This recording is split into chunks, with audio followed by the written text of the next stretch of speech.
இன்றைய நற்செய்தி, தமக்கு காத்திருக்கிறவர்களுக்கும் தம்மை தேடுகிற ஆத்துமாவுக்கும் கர்த்தர் நல்லவர். புலம்பல் 3:25.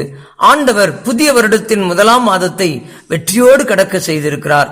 நாம் நினைப்பதற்கும் வேண்டிக் கொள்வதற்கும் அதிகமாக கிரியை செய்கிற ஆண்டவர் நம்மை வழிநடத்தி இருக்கிறார். நம்முடைய கூப்பிடலின் சத்தத்திற்கு செவி கொடுத்திருக்கிறார். நானோ கர்த்தரை நோக்கி கொண்டு என் ரட்சிப்பின் தேவனுக்கு காத்திருப்பேன், என் தேவன் என்னை கேட்டருளுவார் என்று வேதம் சொல்லுகிறது. ஆம் அன்புக்குரியவர்களே, நம்முடைய ஆண்டவர் தமக்கு காத்திருக்கிற அத்தனை பேருக்கும் அவர் நல்லவராயிருக்கிறார். அந்நாள் சூழ்நிலைகளை நோக்காமல் ஆண்டவரையே நோக்கி பார்த்தாள், அவரையே தேடினாள், அவரிடத்திலேயே தன் ஆத்துமாவை ஊற்றினாள். கர்த்தர் பெரிய காரியங்களை செய்தார். நீங்களும் கர்த்தருக்கு காத்திருங்கள்.